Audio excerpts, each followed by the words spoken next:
en fait, on organise ces réunions, ce qu'on appelle les visios du jeudi, une fois par mois, sur plusieurs thématiques qui concernent l'offre de premier recours sur Mayotte. Et en Mhm. fait, on a généralement deux angles. Un angle, c'est petit à petit de mieux connaître et de mieux décrire l'offre de soins ou l'offre de santé qui existe sur Mayotte et afin que les personnes de premier recours puissent les connaître et puis s'appuyer dessus dans leur activité. Voilà. Et puis, ça peut être aussi parce qu'il y a, malgré les difficultés sur Mayotte, il y a quand même des initiatives qui sont portées par des personnes de premier recours, des libéraux, etc. Et donc, c'est un peu de les mettre en avant pour petit à petit mieux se connaître et de voir ce qui peut fonctionner de ci et de là, de donner des idées, puis voilà, petit à petit de travailler un peu plus en mode réseau et en coordination. Donc, c'est ça Ok. l'approche. Donc, la CAPLIM, c'est juste en deux mots, c'est une cellule qui a été créée il y a 1 an et demi, qui a pour justement vocation d'accompagner les personnes de santé de premier recours, alors, en partageant de l'information, donc on est bien sur le sujet, mais aussi en proposant aux libéraux qui le souhaitent, un accompagnement en mode ingénierie de projet sur leurs différents projets qu'ils peuvent avoir, que ce soit la constitution d'une MSP, d'une CPTS, ou même d'un projet de prévention, voilà. Et puis aussi faciliter justement cette mise en réseau des acteurs de Mayotte. Voilà. Mhm. Du coup, on va passer directement dans le vif du sujet. Donc, aujourd'hui, donc on souhaitait présenter les activités du réseau Redia Bilang, qui est un des réseaux emblématiques de Mayotte. Et donc, en Mhm. préparant cette réunion, donc on a vu qu'il y avait trois prismes. On peut présenter Mhm. l'association par trois prismes qui sont complémentaires. Il y a à la fois des actions de prévention, Mhm. donc Sakina en parlera, des actions de dépistage également, et puis dans la continuité, ensuite des actions de DTP, Éducation. d'éducation thérapeutique du patient. Donc peut-être pour commencer sur la prévention, est-ce que Sakina, vous pouvez juste nous dire un peu ce qui est proposé par Redia Bilang en la matière?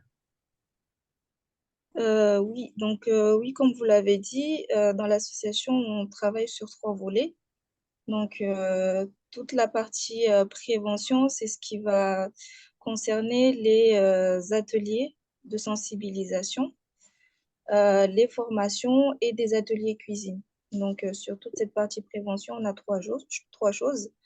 Donc, les formations, c'est des formations qui sont soit ouvertes aux professionnels, donc que ce soit des professionnels de santé ou des professionnels dans le cadre des travailleurs sociaux, par exemple, des éducateurs sportifs, des animateurs, ou en tout cas tout professionnel ou toute structure qui voudrait intervenir en fait sur la nutrition, partager de l'information sur la nutrition et l'alimentation équilibrée.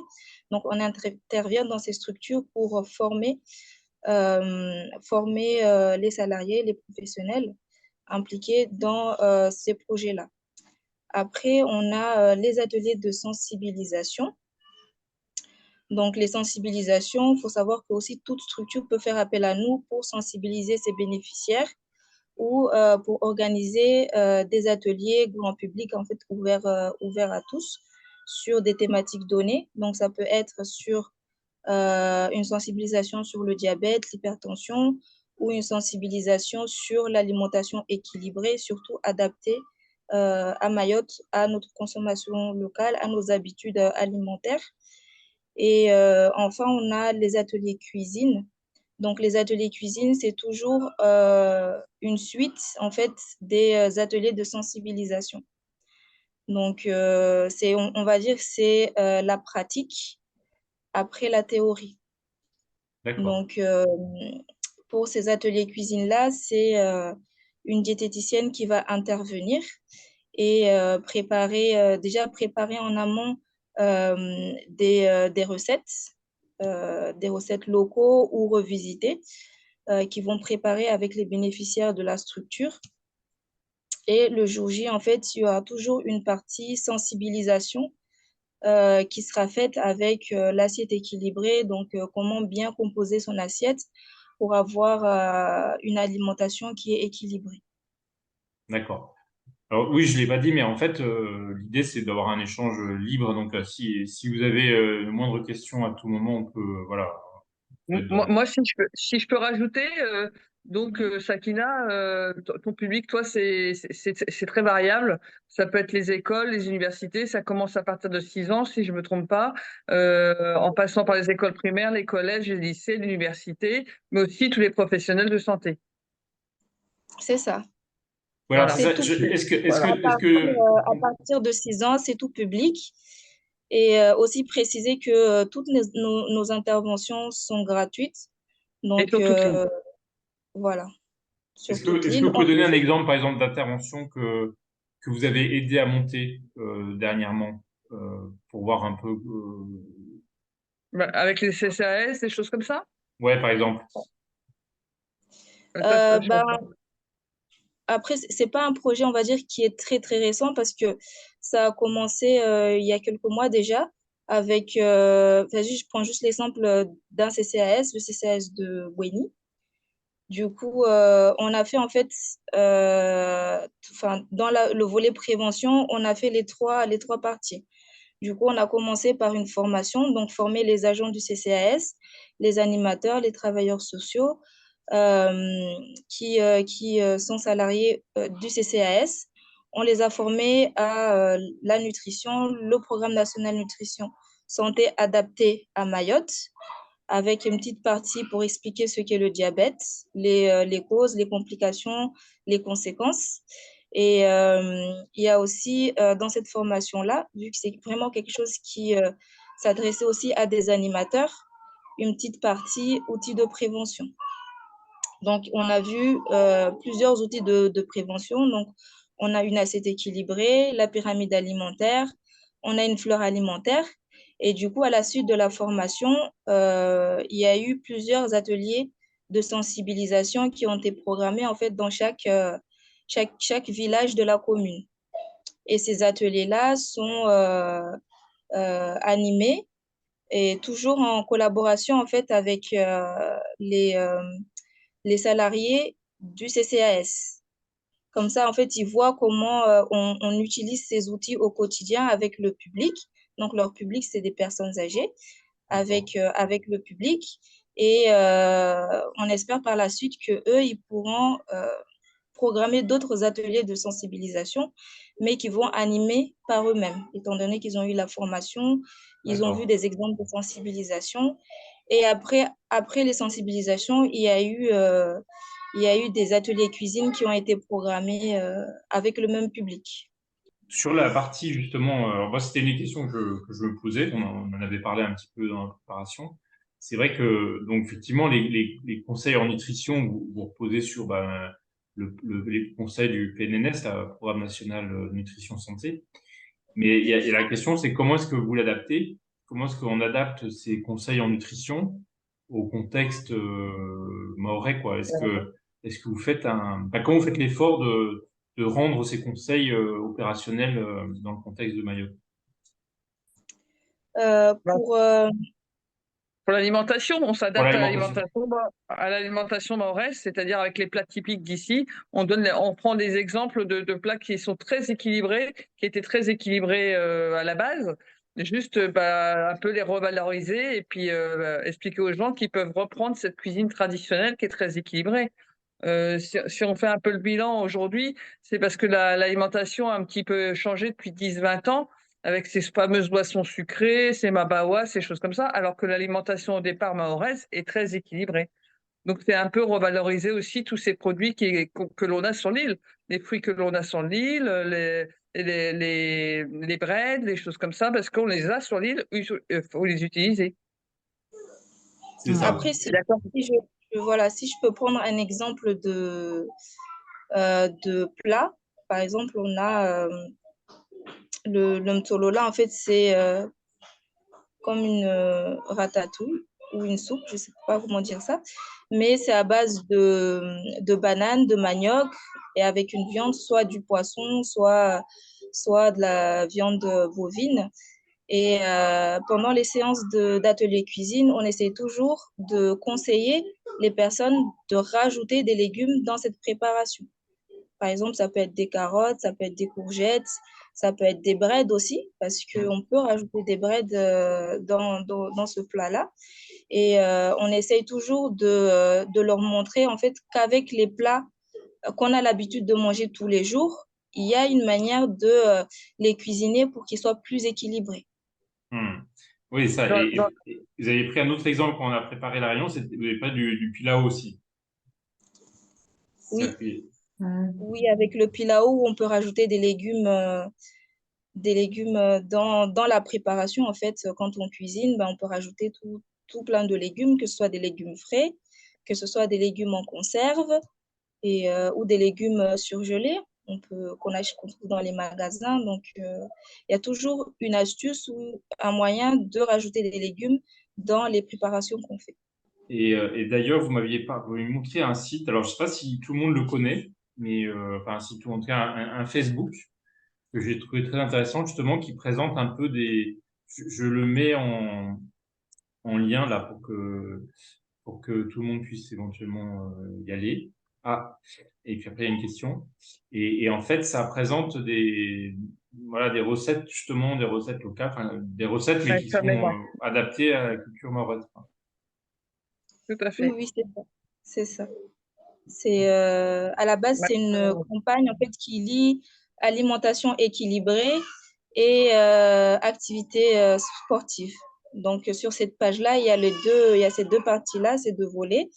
Euh, Concernant l'alimentation, c'est soit des plats locaux que vous pouvez retrouver sur la page Facebook, soit des petites recettes de plats revisités. D'accord. Il y avait une question de Moiraziki.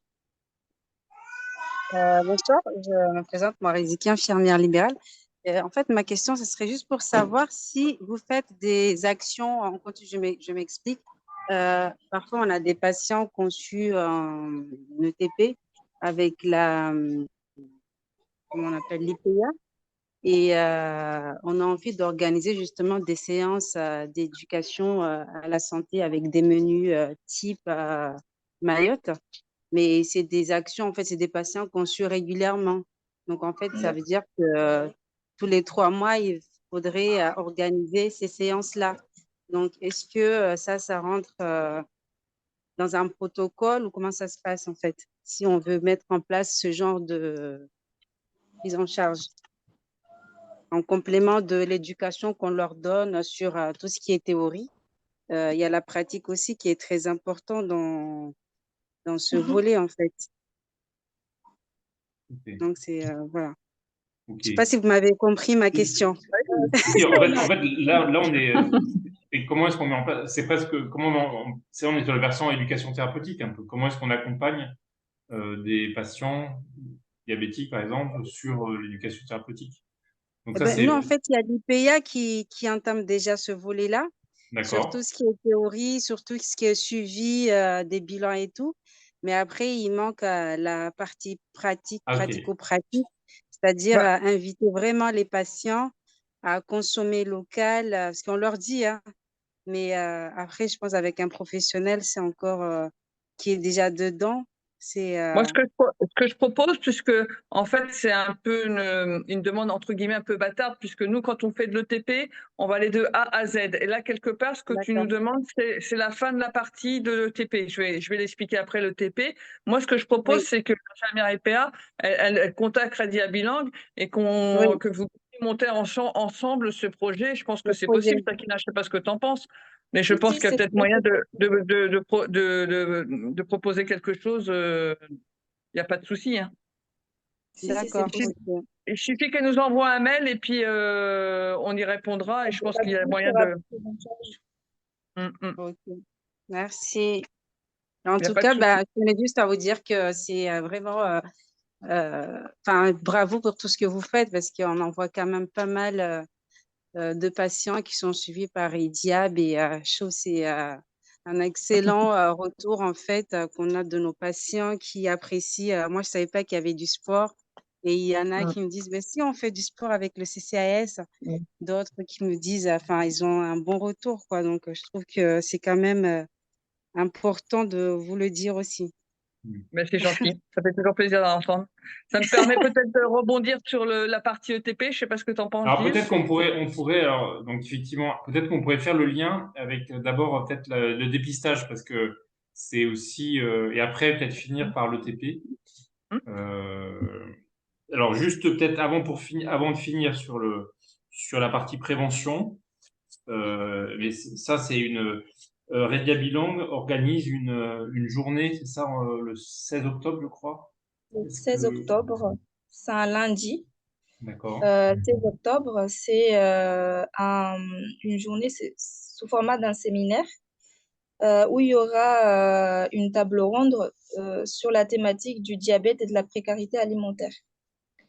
Donc, on invite tous les professionnels de santé à participer à cette journée-là. Donc, il y a un lien d'inscription que je ah ne sais pas si on peut ok, j'essaie de le envoyer, récupérer. Comme ça je peux le ou mettre en tout ligne. simplement nous contacter pour s'inscrire en fait à cette journée-là.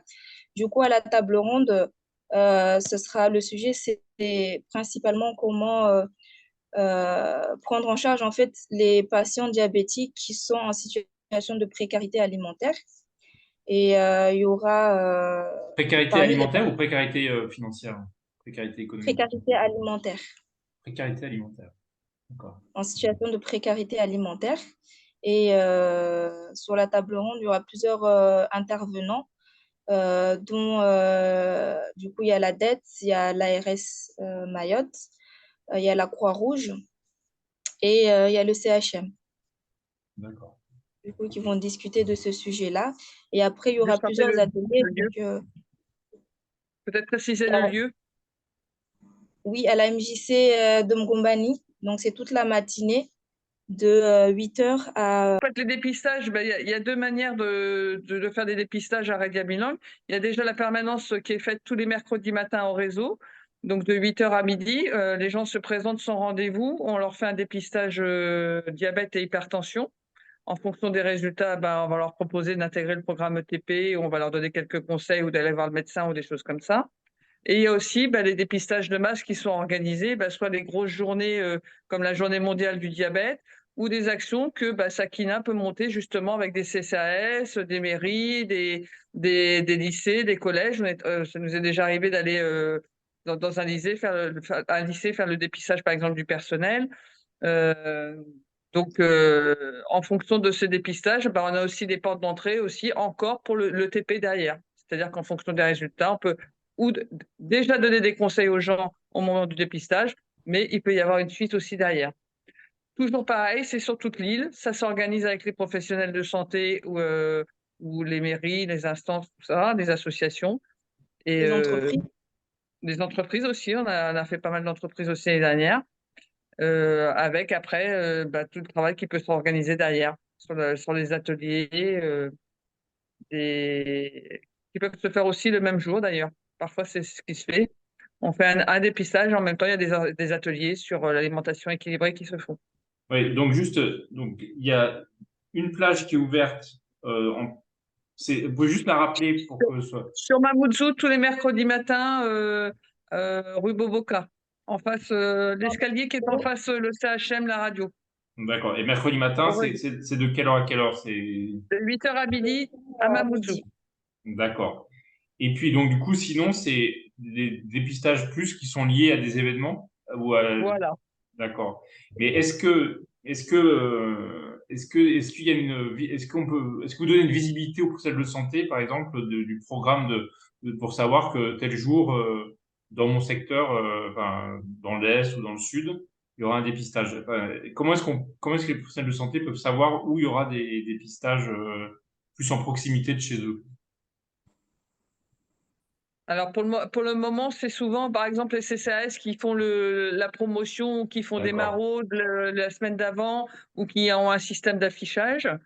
Après, il y a une chargée de com qui vient d'être embauchée, donc je suppose qu'elle va pouvoir aussi animer beaucoup plus notre site. Je pense que ça a été une des options, Sakina. Je te laisse répondre. Mhm. Oui, du coup, en fait, le but, c'est de communiquer plus sur les actions de dépistage qui sont organisées. Euh, mais jusqu'à maintenant, en fait, c'est en fait quand les structures font appel à nous, la plupart du temps, c'est qu'ils ont déjà en fait un public qu'ils veulent faire dépister. Du coup, c'est leurs bénéficiaires, les habitants en fait d'un village qu'ils connaissent assez bien et qui font la maraude en fait la semaine avant le dépistage pour les informer de l'action qui va avoir lieu. Mais c'est vrai que le but pour plus tard, c'est d'arriver à communiquer en fait sur ces actions-là. Donc, ce sera soit via notre page Facebook, soit sur le site internet. Alors après, il y Est-ce a que une vous question. pensez, pardon. Allez-y, Est-ce que allez-y. vous pensez que, par exemple, un mailing qui regroupe tous les pharmaciens serait possible pour être informé du dépistage dans le CCAS le plus proche de chez soi? Est-ce que ça serait possible? Oui, oui, oui, tout à Ouais. fait, ça serait possible. Ça, c'est vrai que, voilà, en sachant que ça se passe proche de notre structure, ça permet de quand même aussi informer, orienter et voilà, promouvoir ces actions-là. C'est vrai que ça serait intéressant. On a aussi fait quelques actions dans les pharmacies, justement, en Oui, 2023. On a travaillé avec quelques pharmacies à organiser des dépistages dans Ok. les pharmacies. Ok. Et là, justement, au mois de novembre, il y a une action qui va être organisée. Je ne sais pas si vous avez plus d'infos. oui, Par rapport c'est à la DMD. l'occasion de la Journée mondiale du diabète.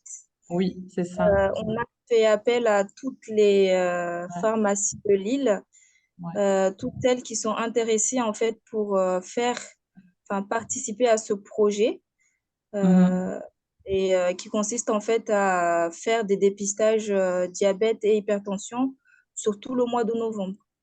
Ok. Et vous savez qui est en charge de... En fait, moi, j'ai repris En fait, je fais partie du RPS pharmacien, du coup. Et en fait, Mhm. j'ai repris le poste là, il y a quelques semaines. Du coup, j'ai été mise au courant de ça hier, mais c'est vrai que je n'ai pas le contact de la personne en charge de cette action. Alors, Du coup, je sais nous pas si... avons rencontré Monsieur Fichet. Oui, voilà, c'est mon binôme. Voilà, Voilà. c'est ça. Ok. C'est, du coup, notre contact pour les pharmacies, pour le moment, c'est Monsieur Fichet. Ok. Après, toute pharmacie qui veut participer au dépistage peut nous Ouais. contacter directement. Ok, ça marche. Donc, on aura des nouvelles prochainement. Alors, Oui, c'est ok. ça. Et Ok. pour que ce soit pratique ou pratique, à quel numéro ou à quel mail on peut vous contacter pour organiser un dépistage? Bah, du coup, si vous voulez vraiment, nous, on est représentants de l'URPS, donc soit vous pouvez vous contacter Thomas Fichet ou moi-même, ou sinon, après, il y a aussi il y a un mailing avec le syndicat USPO. Je crois que ça passe par là jusqu'ici. D'accord. Voilà. Mais du Sinon, coup, sinon, nous-mêmes, de notre puisqu'on côté, est... voilà. pardon. Ouais, non, dites-moi. Non, non, non. J'allais dire que de notre côté aussi, on s'adresse à n'importe qui à Rediabilang. Il y a des mails d'affichés un peu partout. Ok, L'opérateur à rediabilang.fr. De toute façon, si ok. ça ne le concerne pas, il va forcément transférer le mail à la bonne personne. D'accord. Ok, ça On est marche. Bon, bah, ça c'est une marche. petite équipe, hein, donc Oui, on arrive encore à communiquer et à se transférer les mails. ok, parfait. Ok. Bon, bah, je reviendrai vers vous alors pour tout ça. Ah, Et, bon. et, et alors moi j'ai une question aussi sur donc c'est quoi alors parce que les personnes qui vont par exemple participer à des soit le dépistage qui est organisé le matin à Mamoudzou ou dans ces dépistages plus, voilà ponctuels, comment est-ce que vous faites c'est quoi comment vous faites le lien avec le médecin traitant quand il y en a? comment est-ce que vous communiquez Alors là, Gilles, tu bascules sur le TP. On est d'accord? Bah, je suis à la limite, je suis à la frontière. À la limite. Je suis encore. Comment ça se passe? Si jamais quelqu'un se fait dépister, Ouais, on a tout un petit check-up avec des questions sur son état de santé. En fonction du résultat que l'on va trouver, que ce soit de l'hypertension ou du diabète, si on se retrouve avec un mauvais résultat, on va forcément faire un courrier au médecin traitant. Un d'accord. petit document qu'on va remplir avec ce que l'on a trouvé et en disant, bah voilà, moi j'ai fait un dépistage, j'ai pas fait un diagnostic, j'ai fait un dépistage, mais je me pose des questions, je vous renvoie votre patient D'accord. avec les résultats. Ok. Euh, Ça me permet aussi de basculer. Qui on reçoit chez nous en ETP, on va recevoir forcément des gens qui sont diabétiques, mais aussi des femmes qui ont fait du diabète gestationnel, des personnes en surpoids, des personnes qui ont de l'hypertension et des personnes qui se classent entre guillemets sédentaires, qui ne font pas d'activité physique et qui sont un petit peu en surpoids par exemple. Tous ces gens-là peuvent accéder à l'ETP chez Redia Bilan. Non seulement eux, mais aussi leurs familles, les gens avec qui ils vont partager leur vie. Par exemple, si c'est un monsieur qui est diabétique, mais que c'est pas lui qui fait à manger, sa femme peut venir. Si c'est une dame d'un certain âge et qu'elle vit chez sa fille peut venir. Voilà, c'est ouvert à tout le monde. Sinon, comment ça se passe le TP chez nous, souvent, on rentre chez nous soit parce qu'on a été dirigé par un professionnel de santé, donc les sages-femmes, les médecins traitants, les pharmaciens aussi s'ils veulent, hein, s'ils peuvent en parler à leurs patients et leur patientèle et puis nous les envoyer. Voilà, toutes les portes d'entrée sont possibles, mais les gens peuvent venir aussi spontanément chez nous, où on travaille de plus en plus aussi avec le service cardio du CHM. Voilà, il y a toutes les portes d'entrée sont possibles. La personne peut venir d'elle-même ou elle peut venir avec un de ses parents et dire, bah voilà, je veux faire de l'ETP. La porte d'entrée aussi principale que l'on a chez nous, c'est suite au dépistage, soit les dépistages de masse, soit les dépistages du mercredi. Voilà, au moment où on trouve des résultats bizarres, ou à partir du moment où on a un facteur de risque, même une personne qui est en surpoids, mais qui n'est ni diabétique ni hypertendue, on peut lui proposer le TP. On lui explique que bah voilà, ça va être positif pour elle de rentrer dans ce programme-là. Ce que l'on veut, c'est éviter que soit leur pathologie s'aggrave, soit de mieux vivre avec leur pathologie, ou soit de ne pas arriver à être diabétique ou à être hypertendu parce que je suis sédentaire, parce que je suis en surpoids. D'accord. Ou parce que j'ai mes parents qui sont diabétiques, j'ai fait du diabète gestationnel, Mhm. je me pose des questions, voilà, je peux intégrer le programme d'éducation thérapeutique du patient. Ah oui, donc même s'il n'y a pas un dépistage positif du diabète, même avant, Tout c'est à ça. fait. C'est-à-dire que D'accord. si on a un facteur de risque, on peut déjà intégrer D'accord. Ok. l'éducation thérapeutique du patient. Ok. Donc après, si je peux développer un petit peu, on reconvoque les gens. Par exemple, si on organise un dépistage à Bandrélé, on essaye de faire un groupe à peu près de 10-15 personnes qui sont intéressées par le programme de TP. On va leur donner des rendez-vous. Donc on commence par un premier rendez-vous d'une heure et demie. Ça s'appelle le bilan éducatif partagé, le BEP. Où Mm. là, c'est un échange en duel, hein, un professionnel de l'éducation thérapeutique avec le patient où là, on va échanger sur leur façon de vivre, leur façon de manger, leur façon, qu'est-ce qu'ils boivent, est-ce qu'ils bougent, est-ce qu'ils font du sport, est-ce qu'ils ont des antécédents. Enfin, voilà, on fait un petit check-up autour de la personne. Et à la fin de cette 1 heure et quart à peu près, on leur propose de participer à des ateliers. Ces ateliers sont soit collectifs, soit individuels. Soit Et les les deux. ateliers sont du coup, c'est pas les mêmes pour tout le monde, c'est en fonction du bilan éducatif, quoi. Voilà. Alors, plus ou moins, il y a de grandes chances qu'on propose, par exemple, l'équilibre alimentaire ou comment vivre avec ma pathologie, des choses comme ça. Je peux vous donner les titres de nos ateliers. Donc, en collectif, on a vécu et connaissance de la maladie. Même si les gens viennent à ce groupe-là qui ne sont ni diabétiques ni hypertendus, mais déjà, ils ont des notions, s'ils veulent, voilà, de ce qui peut arriver un jour. Diététique et équilibre alimentaire. Donc, ça concerne tout le monde. Les risques cardiovasculaires, le diabète et le ramadan. Oui. On a une podologue aussi à Rédia, donc je prends soin de mes pieds. Il peut aussi y avoir un atelier et un rendez-vous avec la podologue. Et on finit par un atelier cuisine en général, quand on a fait l'équilibre alimentaire, où là, les gens sont en groupe, ils préparent un repas tous ensemble, si c'est possible, en fonction de l'endroit où on est, soit à Mamoudzou, soit des endroits où on peut cuisiner, ou soit, en tout cas, on prend tous un repas à la fin, équilibré, et on rediscute encore autour de l'alimentation équilibrée. Ça, c'est des ateliers collectifs. En individuel, eh ben, on peut avoir un rendez-vous avec la diététicienne pour faire un petit point sur son équilibre alimentaire et qu'est-ce qu'on peut améliorer et changer. Les femmes enceintes aussi peuvent avoir un rendez-vous avec la diététicienne dans le cadre de leur suivi de diabète gestationnel. Et on a encore la podologue pour faire une prévention sur les pieds, sur le pied diabétique. À la fin de tout ça, quand les gens ont participé à leurs ateliers, on leur propose les fameuses séances de sport où ils peuvent accéder à 20 séances de sport, enfin d'activité physique adaptée.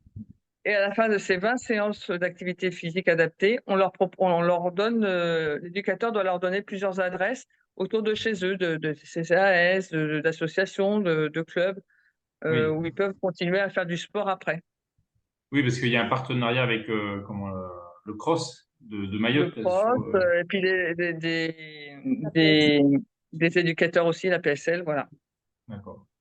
Quand les gens ont fait ce parcours-là, ont fini leur parcours, 3 mois après, on les reconvoque, on leur propose un rendez-vous et on fait un point de qu'est-ce qu'ils ont pu changer, qu'est-ce qu'ils ont compris, est-ce que pour eux c'est acquis, est-ce qu'ils veulent réintégrer ou pas certains ateliers ou faire des ateliers qu'ils n'avaient pas fait ou refaire. Voilà. D'accord. Et donc, ils peuvent repartir dans une boucle s'ils le souhaitent ou pas. Et 1 an après, on se revoit encore une fois et on refait un point. On en est où avec la maladie? Est-ce que ça s'est arrangé, aggravé? Est-ce qu'ils ont mis l'activité physique en place? Voilà. D'accord. On peut encore réintégrer le programme 1 an après. Ça amène quelques questions à mon niveau.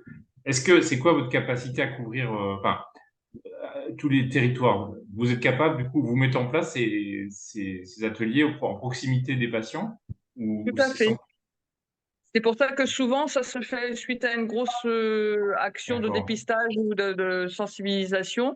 Mais on essaie tout. Alors, de toute façon, les gens, on a notre liste d'attente aussi. Si d'un seul coup, il y a quelqu'un qui passe à Mamoudzou un mercredi matin et qui habite à Sada, on va le mettre sur la liste d'attente de la file de Sada, par exemple. On leur explique qu'on ne va pas forcément les rappeler tout de suite, mais qu'on les met sur notre liste d'attente. Mais du coup, quelle est votre capacité à intégrer de nouveaux patients, quoi, dans votre file active? Alors, notre file active doit être à peu près de 200 patients par an. Et je sais que notre directrice doit être en train de négocier pour avoir des postes supplémentaires. Après, on a des gens qui sont formés à l'ETP chez Radia Bilingue, mais on fait aussi appel à des personnes qui sont formées à l'ETP à l'extérieur. Parce que D'accord. on pourrait pas tout arriver à tout absorber, quoi. Ouais, ouais. Oui, c'est là où peut-être vous pourrez travailler en réseau avec des IPA ou avec Par exemple. ou Par des exemple. infirmières azalées si le jour où il y en aura sur Tout Mayotte. à fait. On est complémentaires, hein. On peut avoir chacun notre. Enfin voilà, il y a du travail pour tout le monde. Il n'y a pas de souci. Hmm. Surtout qu'il y a beaucoup de diabétiques et que je pense que c'est pas enfin, pour le moment, ça s'arrange pas trop sur Mayotte. C'est plutôt en train de s'empirer. Il y a toujours une personne sur six qui se connaît pas en tant que hypertendu, par exemple. Il y a encore, voilà, il y a encore besoin de C'est ça. faire beaucoup de dépistage et de prendre en charge beaucoup de personnes.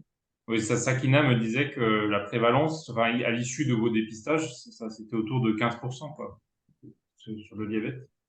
C'est à peu près ça, non? Alors, enfin, en général, quand on fait un dépistage, il y a à peu près 50% des gens qui présentent un minimum un facteur de risque. Donc, c'est soit qu'il est diabétique ou, enfin, en tout cas, pose pas de diagnostic ce jour-là, soit qu'il est hypertendu, mais en tout cas, ils sont forcément, et souvent, il y a l'IMC qui explose et ils sont en surpoids, en sédentarité. Oui, il peut y avoir des Donc, facteurs de risque. Il y a des facteurs pratiquement, de risque. pas une personne sur 2, voire 2 personnes sur 3 peuvent intégrer le TP.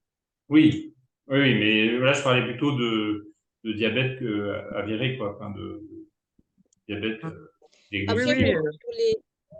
pour les dépistages, comme je disais, euh, lorsqu'il y a un résultat qui est anormal, faut toujours qu'il y ait une confirmation par la suite via des examens sanguins que la personne devra faire. D'accord. On va forcément vers un médecin. D'accord. Un Voilà. médecin traitant, ouais. D'accord. Oui, en principe, la règle, c'est qu'en principe, vous renvoyez vers le médecin traitant, et sinon, vous Ah renvoyez non, vers c'est pas un en autre. principe. C'est pas en principe, on renvoie vers le médecin. D'accord. On ne pose pas de diagnostic, on ne fait que des dépistages. Après, si les gens, voilà, on n'est pas derrière eux, on leur dit qu'il faut y aller et qu'il faut faire une prise de sang. En général, ils ont quand même un peu peur, c'est pas la bonne nouvelle. Je pense qu'ils y vont. Hmm. Euh, voilà.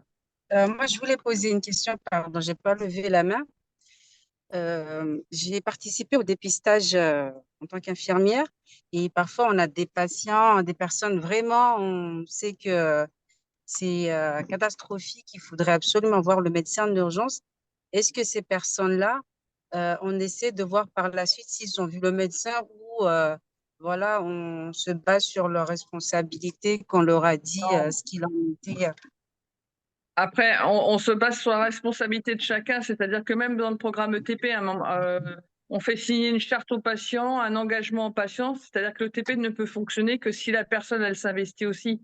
C'est-à-dire qu'on ne peut pas faire pour les gens non plus, c'est à eux aussi de prendre leur santé en main.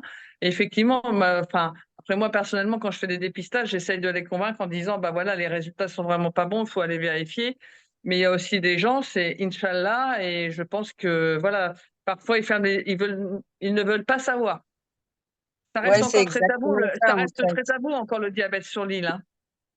Oui, c'est exactement ça. On a des jeunes, nous la dernière fois, on avait eu des jeunes de une quarantaine d'années qui avaient la tension au plafond, le dextro au plafond. Et on voyait que ça leur faisait peur qu'on leur dise ça. Donc, je Mhm. dis, je pense qu'il y en a qui vont se dire, ben, autant que j'aille pas voir le médecin et que qu'on me dise pas autre chose. C'est ça. Des fois, de ne pas aller voir le médecin, eh ben, au moins, on n'a pas la mauvaise nouvelle. Ouais. C'est parfois incompréhensible pour nous, mais voilà, c'est comme Non, ça. mais Moi, je le vois. ça peut se comprendre. Vu le choc, après le choc de l'annonce, enfin, ou le cas de la mauvaise nouvelle, il peut y avoir un rejet. Et après, effectivement, c'est comment est-ce qu'il faut Après, on aller peut pas forcer les gens, retourner? hein. On ne Ouais. peut pas forcer les gens à aller chez le médecin et à se prendre en charge, hein. Chacun fait ce qu'il veut. Mais moi, je le vois très bien tous les jours. Ce matin, il y avait encore un dépistage. Quand je demande est-ce qu'il y a du diabète dans la famille, papa, maman, les frères et sœurs, le nombre de fois on me dit ah oui, il me semble que papa, je l'ai déjà vu se piquer, mais il n'a pas le diabète. Mais bon, voilà, c'est jamais. Il y a beaucoup de fois où c'est pas très clair, c'est pas dit. Plus ou moins on le comprend qu'il y a du diabète dans la famille, mais c'est pas officiel. Ok. C'est encore un peu tabou. Est-ce qu'on a fait le tour donc on a vu les actions de prévention, sensibilisation, Mhm. formation pour permettre à des partenaires de porter des actions à leur tour des actions de Eux-mêmes. prévention. Mhm. Le dépistage, donc organisé de manière systématique le matin. Rappelez-moi le jour parce que Le mercredi matin à Mamoudzou. voilà, le mercredi matin à Mamoudzou de 8 à 12, de 8h à midi, et qui est organisé aussi un peu aux quatre coins de l'île dans le cadre avec des partenaires. Et donc, du coup, il y a un enjeu, on a vu qu'il y avait un enjeu d'information pour que, puisque les professionnels de santé puissent les orienter. Et puis après, l'ETP que vous mettez en place, voilà, un peu aux quatre coins de l'île aussi, avec des groupes formés. Enfin, vous êtes obligé d'atteindre, d'avoir un certain nombre de participants pour pouvoir faire fonctionner un groupe. C'est ça. Tout à fait. Tout à fait. Après, en fonction du lieu d'habitation des gens, s'ils sont pas très loin de Mamoudzou, on essaie toujours aussi de leur proposer, bon, est-ce que vous soyez d'accord à venir jusqu'à Mamoudzou, puisqu'il y a un peu plus de groupes qui vont se former sur Mamoudzou. Oui, Mais ils bon, attendront après, moins, quoi. on les garde dans la liste d'attente, hein. Est-ce que tout à l'heure, et comment est-ce que vous travaillez sur des opérations de dépistage avec des professionnels de santé libéraux, des infirmières libéraux? Parce que j'ai vu que sur le site vous disiez vous recherchez des infirmières libéraux, des infirmiers libéraux. Alors je sais pas Oui, si c'est à jour ou pas. on les recherche pour faire des dépistages. C'est-à-dire que quand on fait des grosses actions, comme il n'y avait qu'une infirmière à Rédiable, il faut forcément avoir des infirmières pour donner un petit coup de main pour faire les dépistages. Donc, ce sont des infirmières libérales qui viennent nous aider à faire les dépistages lors des actions, de façon bénévole ou de façon rémunérée. Ok. Moi, Ziki, une question. En fait, je voulais savoir si vous faites les séances d'ETP pour les professionnels de santé. C'est-à-dire, Si je veux animer, en fait, si j'ai envie de faire le Alors, TP. pour animer des ateliers, il faut être formé en ETP. Oui, voilà, mais c'est ça, en fait. Est-ce que vous le faites là-bas ou pas? Nous, on ne fait pas la formation ETP, mais on accepte les gens qui sont formés, on recherche des gens qui sont formés en ETP. On a des intervenants extérieurs qui viennent travailler pour nous, pour Rediam, mais on ne fait pas la formation. La D'accord, formation, ok. c'est l'IREPS Réunion, si je me trompe pas. D'accord, ok. Voilà, c'est soit l'IREPS. Là, je sais que le CHM va faire aussi une formation en octobre et en novembre. Mais voilà, eux, ils arrivent à faire venir peut-être des intervenants 3 jours pour faire des groupes de TP. Après, à partir du moment où l'IREPS s'est fermé sur l'île, on est un petit peu coincé ici. Il faut qu'on aille à La Réunion. Ah oui, donc du coup, c'est un frein pour le développement de l'ETP. Alors, a priori, il y a aussi des formations en ligne. D'accord. Ouais. Ouais, ça peut être une solution.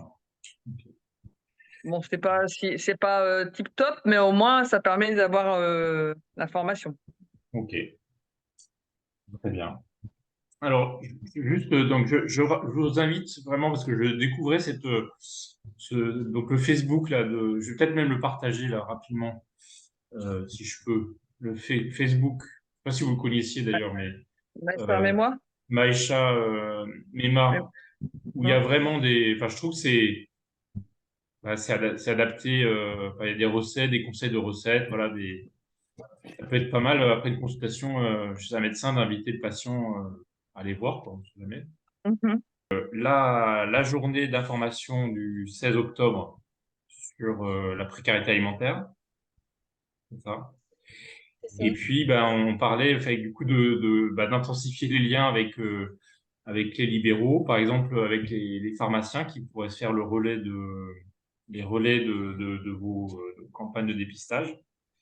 Et puis aussi la question de comment est-ce que tous les forces vives de l'ETP puissent travailler ensemble à terme, quoi, avec notamment les IPA qui sont a priori un métier qui doit se développer sur Mayotte. Et Ok. pour le CCAS, pour les CCAS, c'est vous qui les sollicitez ou vous attendez une sollicitation de leur part? Comment c'est C'est dans dans, quel sens? c'est dans les deux Comment? sens. Les deux sens. Ok, ça C'est dans marche. les deux sens. C'est soit nous qui les sollicitons pour qu'on mette en place des actions, soit eux, quand ils ont des projets sur la nutrition, ils font appel à nous D'accord. directement pour qu'on intervienne. Alors, on Ok. signe des conventions avec les CCAS, on a beaucoup de conventions qui sont signées. Hein. On a des actions Ok. qui sont un peu pérennes, qui reviennent tous les ans, hein, Sakina. D'accord. Il y a des endroits qu'on y retourne tous les ans, quoi. Et plus pour mon info perso, est-ce qu'à Wangani, vous avez déjà fait une action ou c'est prévu? À Wangani, ce que nous avons fait, c'est une formation et un atelier cuisine. Mais ça, c'était D'accord. avec Apprenti d'Auteuil. D'accord. Ah Donc, oui. Ok. il y a Apprenti d'Auteuil qui se trouve à Wangani. D'accord. Donc, Ok. ouverte Mais, à tout. mais sans doute que la MSP, pourra organiser Bah, Maury, un événement tu sur entends? Wangani. Petit message. On a déjà fait des actions avec des cabinets Non, mais c'est libéraux en cours, hein. Ce sera fait, hein? Bah, c'est en fait, pour ça, ben, en fait, on avait déjà commencé avec Soumeya, tu vois. On a Ok. déjà mis en place la prise en charge des patients diabétiques, mais on attendait de finaliser carrément l'ouverture et vraiment tout Bien sûr, protocoliser. tout à fait. Voilà. Mais t'inquiète, hein. Ok. Bon, en tout cas, merci beaucoup Euh, d'avoir participé à bon, cette réunion. moi, Donc, j'aurais une petite question. oui, vas-y. Je voulais juste savoir au niveau des ateliers cuisine qu'elles font, est-ce qu'ils abordent également la consommation de tout ce qui est boisson? Parce que mine de rien, à Mayotte, lors de période de Manzaraka, c'est quelque chose, hein, c'est des paquets de boissons. C'est Donc, c'est- c'est même pas une Euh, question à poser, c'est obligatoire. Ça fait partie de l'équilibre alimentaire. Qu'est-ce que vous buvez tous les jours? De l'eau, des boissons sucrées? Et c'est déjà une des premières questions que l'on pose. Donc, du coup, vous proposez des jus faits maison, enfin, lors des ateliers. Enfin, Magie. Non, non. Pas En de fait, jus, Adidja, pas de jus. si. De Maison En l'eau. fait, ou pas maison. En conclusion, dans le TP, rien n'est interdit. On a le droit de manger tout ce qu'on veut, mais sans excès. C'est-à-dire que la malbouffe, c'est pas tous les jours, c'est une fois de temps en temps. Si on a envie de se payer un coca, on a bien sûr qu'on a le droit d'une fois de temps en temps, mais pas tous les jours et pas 1 litre par jour, quoi. C'est juste ça la conclusion. On essaie de ne pas être moralisateur. On essaie de faire prendre conscience aux gens de ce qu'ils. Parce que quand vous leur expliquez qu'ils prennent ça de sucre dans une canette comme ça, les gens ils vous regardent avec des yeux ronds. C'est juste que parce qu'ils ne savent pas forcément. Et une fois qu'on leur explique, les gens ils se disent ah waouh, en fait j'étais en train de m'empoisonner quelque part. Et ils sont en train de comprendre ça. Donc je pense que voilà, il y a beaucoup de gens qui, une fois qu'on leur a expliqué, revoient leur façon de manger et de boire. Forcément que après, tout le monde n'a pas forcément les moyens d'acheter des légumes, d'acheter tout ça, mais ils en ont conscience en tout cas. non, mais en tout cas, c'est bien parce que le fait de ne pas connaître ce qu'il y a dedans, par exemple, on se dit, par exemple, les boissons non gazeuses, enfin, majoritairement, on se dit que c'est pas sucré. Enfin, c'est pas, Voilà, voilà, c'est pas lourd, alors qu'il y a du sucre dedans. Mais c'est vrai que bien le sûr. fait de aussi faire voir avec des cubes de sucre ce qu'il y a dedans, ça fait vraiment agir, quoi. Faire les gens. Oui, Bien sûr. oui, oui. Et le Maoré boit très sucré, même les jus faits maison, souvent ils rajoutent du sucre. Et le Maoré mange très salé aussi. Donc quand on leur Oui. explique les conséquences du sel sur la tension et tout ça, mais une fois qu'on explique, la plupart des gens ont compris, hein. Maintenant, il Mhm, faut changer les habitudes. c'est ça. Ouais, je suis entièrement d'accord. Moi, mes patients, je leur dis, c'est pas parce qu'on est diabétique ou hypertendu qu'on doit manger comme ci, comme ça. L'alimentation, en fait, c'est la même pour tout le monde, qu'on soit diabétique ou C'est ça. hypertendu. C'est le meilleur des régimes. L'alimentation équilibrée, c'est pour tout le monde. Donc, en fait, parce qu'il y a des familles qui nous disent, ben, en fait, lui, il est diabétique, du coup, on lui fait manger ça, mais nous, on mange ça. Mon papa, il est hypertendu, donc nous, on lui fait manger ça, et nous, on mange à côté. Je dis, mais non. En fait, il faudrait que tout le monde mange la même chose. Si vous faites bouilli, ben, c'est bouilli pour tout le monde. Si vous faites sans sel, ben, c'est sans sel pour tout le monde. Faut pas le mettre à l'écart, en fait, parce que ça lui fait voir qu'il est différent des autres. Or, c'est l'alimentation qui doit être pour tout le monde. Et ça, c'est vrai que c'est difficile à faire à entendre. Mais avec les ateliers que vous faites, justement, c'est un moyen de leur montrer que, en fait, ça peut se faire. Il faut vraiment qu'ils le voient, qu'ils le vivent pour comprendre ça. Mais si on leur dit juste comme ça, c'est pour ça que je demandais pour les ateliers, si on leur dit juste comme ça, effectivement, bon, ça passe. Mais le vivre carrément, c'est important. Et il Voilà. faut répéter, il faut réexpliquer, voilà, ça fera petit à petit. Si tout le monde, chaque partenaire donne ses petites explications, au bout d'un moment, ça va le faire. Il n'y a pas de souci. Oui, oui. Juste, Oui, il y a j'en encore beaucoup de profite. travail pour le réseau Média Bilan, ça, il n'y a pas de doute. Radiam n'est pas au chômage demain, ça c'est sûr. Juste pour les professionnels de santé, je vous fais voir les petits carnets que. Ah, ça se voit pas. Ah. Je sais Vas-y, pas si tu pourras. remonte-les un petit peu, remonte-les, mon cas. Ah non, c'est à chaque fois qu'il y a Ah. mon fond d'écran qui se met. Je sais pas si on te les a donnés. Ah, ça y est, on les voit là. Ah, Ah, on les voit là. Voilà. Donc, il y en a un pour la femme enceinte qui est diabétique, enfin, qui a un diabète gestationnel. Et puis, il y a le programme ETP aussi pour la personne lambda ou qui suit le programme ETP, pas forcément diabétique. Et dedans, vous avez tous les ateliers et tout ce que la personne, enfin, à quoi elle d'accord. aura participé, à quoi elle s'est engagée, qu'est-ce qu'elle a changé. Il y a aussi sur la podologue. Voilà, il y a plein de petites choses. Et à la fin, il y a un petit rappel des petits rendez-vous auxquels elle doit penser. D'accord. L'ophtalmo, un électrocardiogramme, le dentiste, parce que voilà, il y a des conséquences derrière. Et du coup, c'est ce carnet-là que le patient amène au médecin quand il va le voir, quoi. Comme ça, Voilà, on l'aggrave dans le carnet de santé, le petit carnet de santé Ah. Maoré. Et en fait, normalement, les gens sont censés l'avoir sur eux après. d'accord. OK. Bon, ben, ça fait Voilà. transition juste pour conclure. Donc, merci beaucoup, Sakina et Sophie, pour nous avoir présenté Média Milan, les activités que porte le réseau. Donc là, on est sur le partage d'informations. Ça me permet de dire que que le jeudi 19, donc il y a une nouvelle visio du jeudi.